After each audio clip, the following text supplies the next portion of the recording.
C'est tellement beau cette parole. Tu es un Dieu de paix, Seigneur. Et tu nous rejoins là où on en est, dans la paix. Et je te prie vraiment, Seigneur, pour toutes les personnes qui sont concernées par ce que Claire-Lise vient d'amener, qui sont en recherche de paix, qui puissent se reposer ce matin dans tes bras d'amour, Seigneur. Et merci, Seigneur, parce que tu as un rendez-vous avec nous. On peut être comme à la maison ici, avec toi, Seigneur. Et je te remercie pour ce beau culte qu'on va vivre ensemble. Je te remercie pour ce message que tu as déposé sur mon cœur. Et je te prie, Seigneur, pour que ça puisse couler directement de toi. Et je te remercie vraiment, Seigneur, pour chaque personne ce matin. Amen.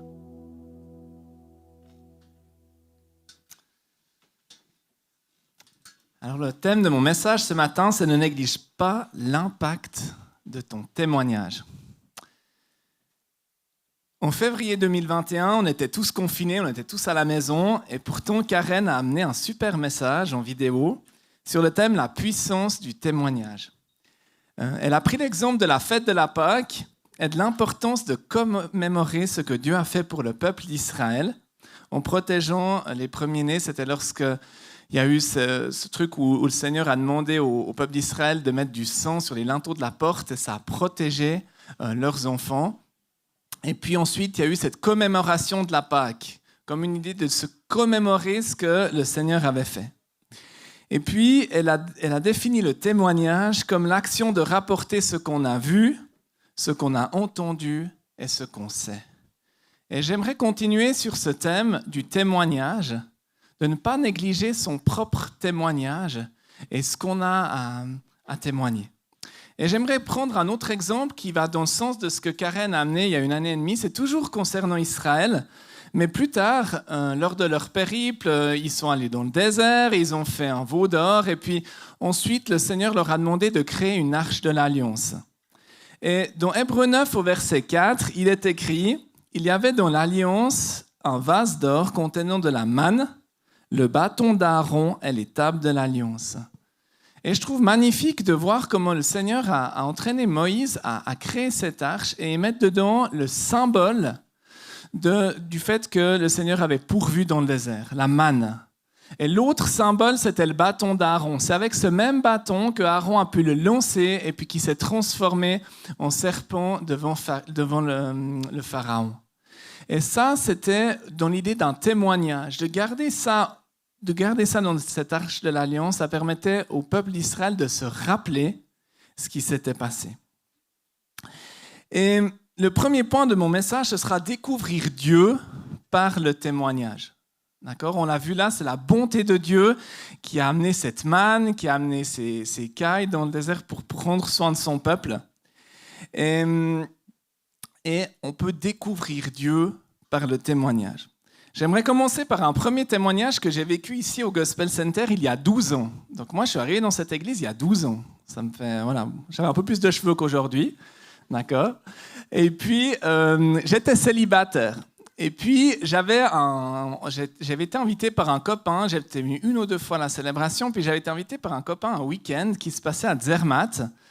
Puis, il y avait un orateur qui était là, qui s'appelait Tom Pensy, qui est un leader de Jeunesse en Mission, qui est un gars juste génial. Et puis, il nous a partagé sa vie, il nous a partagé un message. Et puis, pour être très franc avec vous, je ne me rappelle plus exactement ce qu'il nous avait partagé durant ce week-end.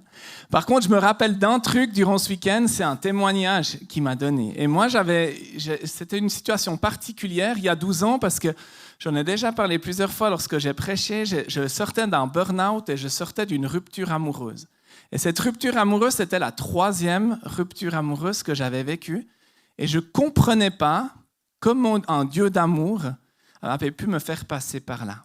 3 fois, j'avais cru que j'allais pouvoir me marier, j'avais cru que j'allais pouvoir vivre la foi avec cette personne, etc. J'avais vraiment plein d'espérance dans ces 3 relations. Ce n'étaient pas des relations accidents, c'était vraiment des relations que j'avais vécues avec Dieu. Et puis les 3 fois, ça s'est soldé par des échecs.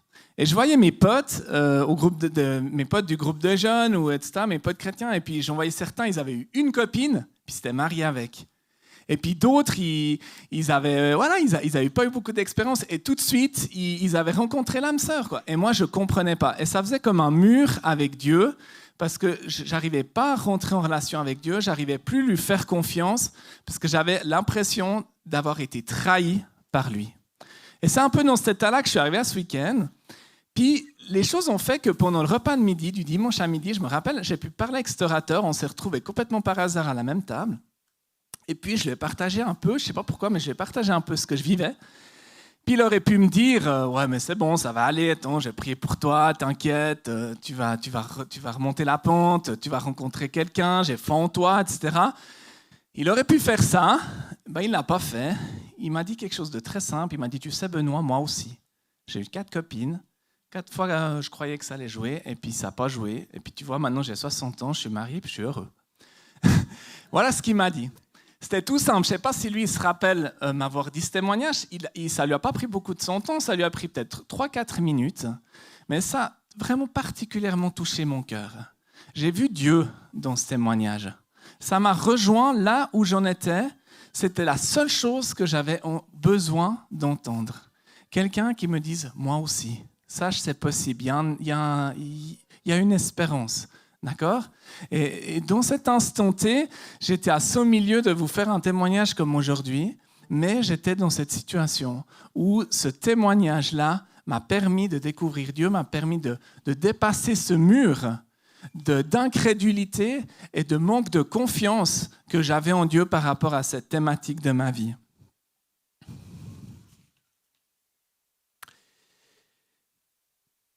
Le deuxième point de mon message, c'est augmenter sa foi par le témoignage. Le témoignage, au-delà de connaître Dieu, permet d'augmenter sa foi. Et je vais vous parler d'une histoire bien connue dans la Bible, dans Marc 5, les versets 25 à 34. Or, il y avait une femme atteinte d'une perte de sang depuis 12 ans. Elle avait beaucoup souffert entre les mains de plusieurs médecins. Elle avait dépensé tout ce qu'elle possédait, elle n'avait éprouvé aucun soulagement, mais était allée plutôt en empirant. Ayant entendu parler de Jésus, elle vint dans la foule par derrière et toucha son vêtement. Car elle disait, si je peux seulement toucher ses vêtements, je serai guérie. Au même instant, la perte de sang s'arrêta. Et elle sentit dans son corps qu'elle était guérie de son mal. Jésus connut aussitôt en lui-même qu'une force était sortie de lui. Et se retournant au milieu de la foule, et il dit, qui a touché mes vêtements ? Ses disciples lui dirent, tu vois la foule qui presse et tu dis qui m'a touché ? Et il regardait autour de lui pour voir celle qui avait fait cela. La femme effrayée et tremblante, sachant ce qui s'était passé en elle, vint se jeter à ses pieds et lui dit toute la vérité. Mais Jésus lui dit, ma fille, ta foi t'a sauvée, va en paix et sois guérie de ton mal. Je trouve intéressant parce que Jésus, il est omniscient. Il sait tout. Et on voit même au verset 32 qui dit « Et il regardait autour de lui pour voir celle qui avait fait cela. » Donc il savait déjà que c'était une femme qui avait fait ça. Il savait certainement déjà qui c'est qui avait fait ça. Et pourtant, il a posé la question. Il a posé la question pour susciter le témoignage. La raison pour laquelle il a interrogé lorsqu'il a dit ce retour, qui a touché mes vêtements ? En posant cette question-là, il a suscité le témoignage. Il a provoqué chez cette femme de se lever et d'affronter la foule. Il faut imaginer que c'était paléo, quoi. Il y avait tout le monde autour de Jésus. Donc j'imagine bien les disciples qui se disent « Non mais attends, enfin, imaginez si vous avez déjà été à paléo, un concert de paléo, puis vous commencez à demander qui vous a touché, quoi. Enfin, les disciples disent « Ah mais écoute Jésus, il y a tout le monde qui est autour de toi, comment tu peux poser cette question-là ?» Et pourtant, il a posé cette question-là pour confronter la femme et l'obliger à se lever et à témoigner. Et ce qui est fabuleux, c'est que dans Marc 6, au verset 56, c'est le chapitre d'après, on peut dire partout où il arrivait dans les villages, dans les villes ou dans les campagnes, sur les places publiques, et on le suppliait de leur permettre seulement de toucher le bord de son vêtement. Tous ceux qui le touchaient étaient guéris.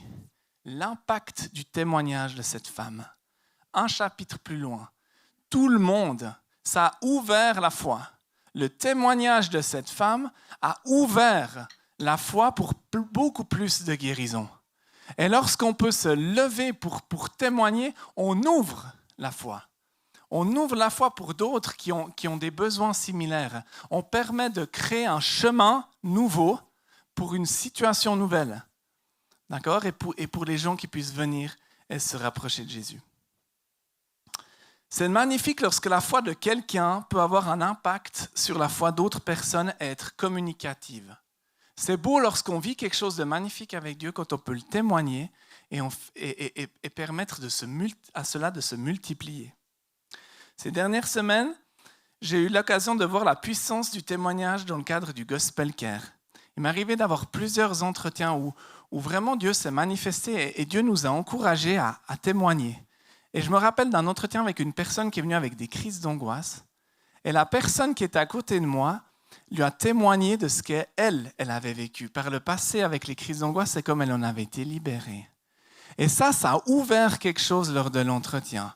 Ça a permis vraiment à Dieu de se manifester dans cette situation précise parce qu'il y avait un témoignage, parce que la personne a accepté de se livrer un peu. Les témoignages permettent à notre foi de s'agripper aux promesses de Dieu. Dieu nous a créés et il sait comment notre cerveau fonctionne. Nous apprenons par des images, des métaphores, et les histoires ont plus d'impact sur notre mémoire que les phrases éloquentes.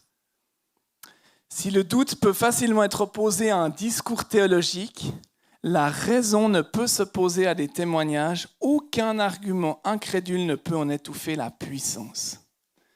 Lorsque j'étais à Jeunesse en Mission, j'ai fait plusieurs écoles avec Jeunesse en Mission, puis on faisait souvent de l'évangélisation de rue. Et puis, je ne supportais pas personnellement lorsqu'on rencontrait quelqu'un et on partait dans des débats. Et souvent, j'ai été amené par le Saint-Esprit à donner des mots de témoignage de ce que le Seigneur avait fait dans ma vie. Et ça, c'est quelque chose qui ne laisse pas la place au débat, qui ne permet pas de rentrer dans des grosses dissertations, parce qu'on est dans la vie vécue de ce que les gens ont vécu. Et là, j'aimerais, avant d'aller plus loin, vous montrer une vidéo que la technique va vous présenter, qui montre un témoignage incroyable. Et je laisse la vidéo et je vais en parler après. Bienvenue sur mon site internet. Je m'appelle Yannick Christen. Bienvenue sur mon site internet. Je m'appelle Yannick Christen et j'aimerais te raconter un petit bout de mon histoire de vie. Je suis né dans un corps de petite fille, mais très tôt, j'ai eu la conviction d'être un garçon. J'étais extrêmement mal dans ma peau. J'ai grandi dans une famille dysfonctionnelle et j'arrivais pas à trouver de repères identitaires. Je ne me sentais pas aimé, je me sentais très différente, rejetée. Finalement, j'étais en dépression. J'ai même essayé de m'enlever la vie. Je ne voyais pas de chemin. Au début de l'âge adulte, j'ai entrepris les démarches administratives et chirurgicales pour devenir un homme. Et là, ma vie a changé. Du jour au lendemain, j'avais envie de vivre, j'avais des projets plein la tête, j'avais des rêves, et tout me semblait possible. Moins d'un an plus tard, j'ai rencontré celle qui allait devenir mon épouse. Nous nous aimions profondément, nous étions très complices.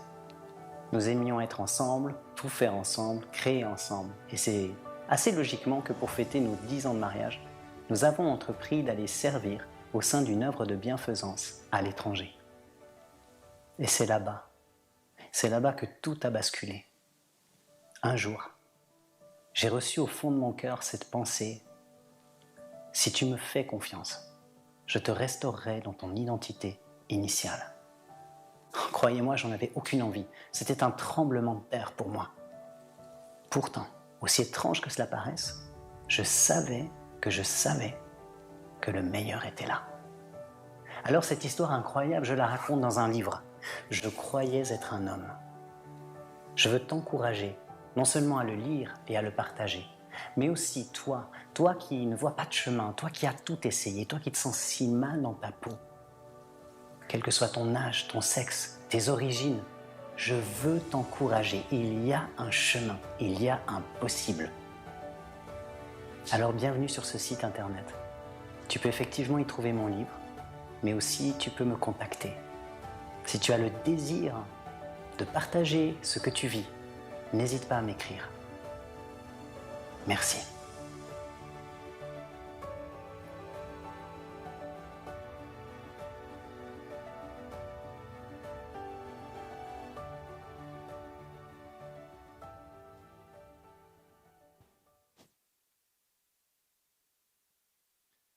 C'est une thématique qui m'a beaucoup travaillé ces derniers temps. Dans le cadre de mon travail, on parle beaucoup de ces identités de genre et j'avais beaucoup de confusion, de peur. On a parlé avant que pendant la prière, on a ressenti que dans cette célébration, il y aurait de la paix.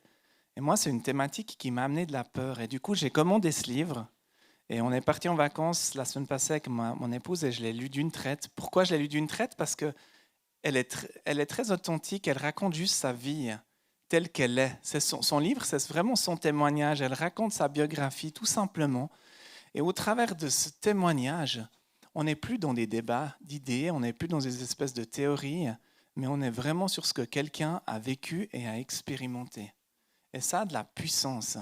Et alors qu'elle a vécu ça, pour raconter ce témoignage, pour faire cette vidéo, il a fallu des années.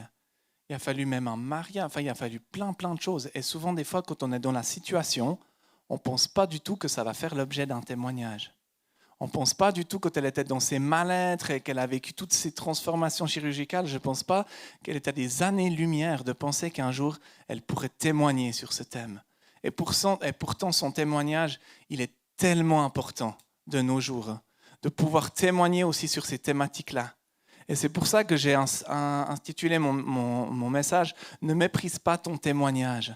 Parce que tu n'es peut-être même pas au courant actuellement que ce que tu es en train de vivre va faire l'objet d'un témoignage. Lorsqu'on le vit, c'est douloureux, c'est difficile, ça prend aux entrailles et pourtant c'est un témoignage qui est en train de se créer. Et j'aimerais vous raconter un autre exemple que j'ai vécu ces derniers temps. Ceux d'entre vous qui me connaissent bien le savent. J'ai eu depuis 2 ans une réflexion au niveau professionnel. Quelque chose qui est venu m'ébranler un peu, c'est-à-dire que j'avais un travail qui me plaisait bien, j'en avais même 2, j'ai une activité d'indépendance sur ma ferme avec des chevaux, puis j'étais enseignant d'économie. Puis tout d'un coup, ce que j'étais, en apparence, ça pouvait aller bien, les gens me disaient « mais tu as déjà de la chance d'avoir tous ces travails et tout ça », mais ça connectait plus, surtout mon job d'enseignant, connectait plus avec qui j'étais au fond de mes tripes. Et ça m'a mis 2 ans où j'ai commencé à réaliser ça et à être un peu mal à l'aise, à être pas très bien dans ma peau, parce que chaque fois que j'allais au travail, c'était une souffrance. Je devais dérouler des cours de compta, ça endormait mes élèves agriculteurs, c'était plus mon truc. Enfin voilà, j'avais fait ce métier pendant 12 ans, mais j'avais envie de passer à autre chose. Mais à quoi? Quand on a une famille à charge, qu'on a des obligations, c'est pas toujours facile de tout recommencer, une formation, etc. Puis je me disais, mais qu'est-ce que je vais faire? Est-ce que je vais faire psychologue? Est-ce que je vais recommencer un truc complètement nouveau? Est-ce que je vais faire un projet sur ma ferme? Puis plein de questions qui sont venues comme ça, puis qui m'ont pris la tête. Puis au bout d'un moment, c'est venu lourd, quoi. Ça m'a pris mon énergie. Et je me rappelle, il y a 2 ans, j'avais pris un rendez-vous avec Claire-Lise parce que je lui avais dit, mais écoute, là, j'en ai marre, j'ai besoin d'y voir clair. Puis ensemble, on avait regardé un peu les portes qui étaient possibles, les alternatives qui étaient possibles à mon travail qui commençait à me peiner. Puis une des portes, c'est l'école où je travaille actuellement. Mais il y a 2 ans, j'avais postulé, j'avais fait différentes postulations spontanées, je connaissais quelqu'un qui travaillait dans cette école, j'avais essayé, puis non, toutes les portes s'étaient fermées. Et puis... Donc du coup, je suis resté dans ce mal-être et ça a duré. Et des fois, il y a des situations qui durent. On aimerait que ça... Moi, j'aime que les choses avancent, j'aime que les choses bougent. Et puis là, ça ne bougeait pas, ça restait. Puis j'avais des fois l'impression de saouler les gens avec ça. Mon travail, c'est pas bien. Puis voilà, puis je pousse les gens qui étaient autour de moi. Ils étaient peut-être aussi un peu saoulés. En tout cas, ma femme, je sais que je parle tout le temps de ça, etc. Mais c'est bon, next, on peut passer à autre chose. Enfin voilà, mais j'y arrivais pas, etc. Et puis tout d'un coup, le Seigneur m'a demandé d'en parler à mon directeur. Et c'est un truc de fou, parce que j'ai dû aller dire à mon directeur dans l'école où j'étais que j'étais pas bien dans mon travail. Bon, bref, je l'ai fait. Et c'était incroyable parce qu'il m'a proposé quelque chose. Il m'a dit, OK, d'accord, machin, tac. Puis il m'a proposé un pourcentage, mais ce n'était pas tout à fait ce qui me plaisait. En plus, ça m'entraînait à faire une école. Dans cette école, ils n'acceptaient pas ma candidature. Enfin, ça continuait à bloquer. Et tout d'un coup, 2 ans après cet entretien avec Claire-Lise, dans l'école dont on avait parlé avec Claire-Lise, tout d'un coup, un poste s'ouvre. C'était exactement le poste qui me plaisait, c'est-à-dire qu'il n'y avait plus d'enseignement.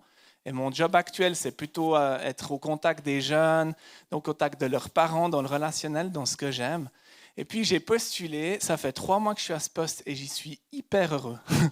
Il y a même des gens qui partagent la foi dans mon équipe, on vit des trucs merveilleux, je suis hyper à ma place. Et ce que j'aimerais dire, c'est quand vous vivez une situation difficile, c'est votre témoignage qui se construit. Et vous n'en avez pas conscience sur le moment parce que c'est dur. Parce que voilà, ça prend du temps aussi. Ça peut prendre 2 ans, ça peut prendre 10 ans, comme c'est le cas de Yannick ici. Mais c'est un témoignage qui se construit. Et le dernier point de mon message, c'est votre témoignage est puissant. Il y a de la puissance derrière une vidéo telle qu'on a vue là, derrière le fait de partager son témoignage. Dans Jean 10, au verset 10, il est écrit « Le voleur ne vient que pour dérober, égorger et détruire. Moi, je suis venu afin que le brebis ait la vie et qu'elle soit dans l'abondance. » Dans Apocalypse 12, au verset 11, il est écrit « Ils l'ont vaincu à cause du sang de l'agneau et à cause de la parole de leur témoignage. Et ils n'ont pas aimé leur vie jusqu'à craindre la mort. » Et je suis très touché par cette première partie du verset. Ils l'ont vaincu à cause de l'agneau, à cause de la parole de leur témoignage. Donc c'est important de témoigner parce que ça permet d'ouvrir des brèches. Et puis il y a cette deuxième partie, et ils n'ont pas aimé leur vie jusqu'à craindre la mort. Et je ne comprenais pas cette deuxième partie du verset. Du coup, j'ai ouvert ma Bible de mariage. Et dans ma Bible de mariage, il y a un truc trop bien, c'est qu'il y a une concordance. Puis du coup, ça explique, ça donne des renvois et tout ça. Et ça donnait un renvoi sur le verset Romains 8, 38. Et le verset, je vais vous le lire. « En effet, j'ai l'assurance que ni la mort, ni la vie, ni les anges, ni les dominations, ni le présent, ni l'avenir, ni les puissances, ni la hauteur, ni la profondeur, ni aucune autre créature ne pourra nous séparer de l'amour de Dieu manifesté en Jésus, Jésus-Christ, notre Sauveur. » Et ça, c'est vraiment la clé. Quoi que vous viviez, quoi que difficile ce soit, quoi que ça touche votre identité, quoi que ce soit quelque chose qui vous ait mené dans le péché et que vous avez même honte de ce que vous avez fait, etc., rien ne peut vous séparer de l'amour de Dieu manifesté en Jésus-Christ, notre Sauveur. Chaque témoignage peut lui rendre gloire si on dépasse cette situation-là. Et par rapport au témoignage, j'aimerais vous donner 4 clés qui me semblent importantes lorsqu'on est amené à partager un témoignage. C'est parler des géants qui sont vaincus. De ne pas parler du témoignage lorsqu'on est en cours, lorsqu'on est déprimé par son travail, etc., mais parler des géants qui sont vaincus une fois qu'on a eu un aboutissement. Insister sur la vie et non sur la mort. Insister sur le côté positif. D'accord, c'est important si on veut raconter notre vie passée, c'est bien, mais peut-être quelques éléments clés est d'insister sur la vie et non sur la mort. Ne pas imposer son chemin à d'autres. C'est pas parce que moi j'ai vécu un truc que c'est bien pour quelqu'un d'autre forcément. D'accord, c'est à lui de faire son propre chemin et de juste de lui proposer son témoignage. Et ensuite, il prend pas. Et utiliser le canal qui est le plus adapté pour toi. Et on aimerait vraiment au Gospel Center avoir cette culture du témoignage. Que tu puisses envoyer un mail. Ça peut être simplement un mail au bureau parce que ça n'engage moins que de venir et prendre le micro. Ça peut être un petit mot que tu déposes à l'accueil. Ça peut être un WhatsApp que tu envoies à quelqu'un. Ça peut être juste une discussion de 1 à 1. Ça peut être aussi prendre le micro à un moment donné et témoigner de ce que tu as vécu. Et utilise le canal avec lequel tu es le plus à l'aise. Mais c'est important de prendre cette habitude de partager ce que le Seigneur a fait dans ta vie. J'aimerais appeler l'équipe de louange à venir sur scène.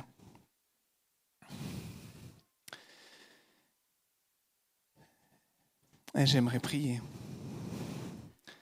Ouais, Papa, je te remercie pour ce thème du témoignage. Je te remercie, Seigneur Jésus, parce que tu t'es manifesté dans nos vies. Tu as fait des choses, tu as manifesté des guérisons, tu as répondu à des besoins, tu as fait des miracles dans ma vie, dans nos vies, Seigneur Jésus. Et ces miracles-là, ces bénédictions-là, elles sont amenées à se multiplier. Elles sont amenées à faire des petits. Elles sont amenées à augmenter la foi au sein de notre communauté, Seigneur. Et je te remercie, Papa, pour cette puissance du témoignage. Je te remercie pour cette chance qu'on a de pouvoir témoigner, de pouvoir manifester ce que tu as fait à la croix.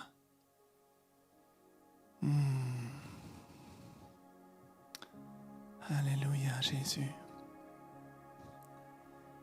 Et j'ai une première prière, c'est si tu es dans cette situation où tu es effectivement dans le brouillard, quoi. Tu es effectivement dans un truc où tu dis, mais ça, c'est difficile. Ça peut être une situation au niveau financier, ça peut être une situation au niveau de ton couple, ça peut être une situation au niveau professionnel, au niveau de ton identité propre, au niveau de qui tu es, tu ne sais pas qui tu es. Au niveau de tes dons, tu as de la peine à discerner ce que tu aimes faire, ce que tu sais faire. Ou tu as un projet mais tu n'oses pas le faire. Eh bien, c'est ton témoignage qui est en construction. Et je prie vraiment, Seigneur Jésus, pour toutes les personnes qui sont dans cette situation-là. Où tu dis, ouais, moi je vois pas bien. Je vois pas bien où ça va, je vois pas bien où ça mène. Je ressens aussi un manque de paix par rapport à tout ce qui se passe dans le monde, la situation au niveau de ces guerres, au niveau de tout ce qu'on vit, ce qu'on entend, ça te trouble. Je prie au nom du Seigneur Jésus-Christ que la paix vienne sur ta vie. Tu puisses recevoir la paix de Dieu et que tu puisses, dans sa présence, en relation avec lui, passer au travers de ce que tu as à vivre, en étant avec lui. Je me rappelle cette image d'Alain Auderset qu'il a dessinée où on voit avec ou sans Jésus. Il y a un jeune, il est dans une cour d'école et les 2 fois il se fait moquer de lui. Mais une fois il donne la main à Jésus, une fois il n'est pas seul. Tu es amené à passer par quelque chose peut-être de défiant, que tu aurais préféré ne pas vivre. Mais le Seigneur est avec toi, le Seigneur te prend sur ses épaules et te porte. Il te porte et il va t'emmener dans un pays promis où tu pourras être safe, où tu pourras là raconter ton témoignage, où tu pourras la témoigner de ce que tu as déjà vécu. Tu es juste en chemin, comme le peuple d'Israël qui était en chemin et ça a duré 40 ans. Je parlais de 10 ans, 2 ans, 40 ans. Des fois c'est court, des fois c'est plus long, mais il y a un pays promis. Il y a une destination, il y a quelque chose au bout. C'est juste un chemin. C'est juste la construction de ton témoignage. C'est juste la construction de ton parcours de vie. Et le Seigneur utilise toutes choses à sa gloire. Le Seigneur peut transformer, est capable de transformer des situations qui humainement on se dit mais waouh. Quand on voit cette vidéo, ça dépasse notre entendement, c'est des choses qu'on ne connaît pas bien, c'est des choses qui font un peu peur et pourtant Dieu s'est manifesté. Et si vous lisez ce livre, vous allez voir Dieu dans ce livre. Sa manifestation, son miracle, sa révélation, son amour. Et peut-être que tu es là et tu vois le chemin parcouru. Tu vois ce que tu aurais à dire mais tu n'oses pas. C'est très difficile pour toi de prendre le micro, de venir devant et de parler, de prendre ton mail et d'écrire un mail. Et j'aimerais t'encourager de le faire. Trouver le moyen qui est le plus simple, la marche qui est la moins grande à franchir pour témoigner. Parce que ton témoignage a de la valeur, parce que ton témoignage va permettre de multiplier. Ton témoignage, c'est 2 pains et 3 poissons qui vont ensuite être multipliés, qui vont faire des petits. Parce que d'autres personnes ont des besoins similaires aux tiens. D'autres personnes sont dans des situations similaires à la tienne et attendent et n'ont peut-être même pas conscience que le Seigneur est là dans leur situation, dans leur réalité. Papa, je te remercie parce que tu es le bon berger. Je te remercie, Seigneur Jésus, parce qu'on peut venir auprès de toi et on peut se reposer dans ta présence. On peut passer du temps avec toi, Seigneur. On peut recevoir ta paix. C'est bon d'être avec toi, Seigneur Jésus. C'est bon d'être avec toi Toi, tu es mort pour les angoisses. Tu es mort pour les maladies. Tu es mort pour les doutes. Tu es mort pour les problèmes identitaires. Tu es mort pour les péchés quels qu'ils soient. Tu es mort pour la mort. Et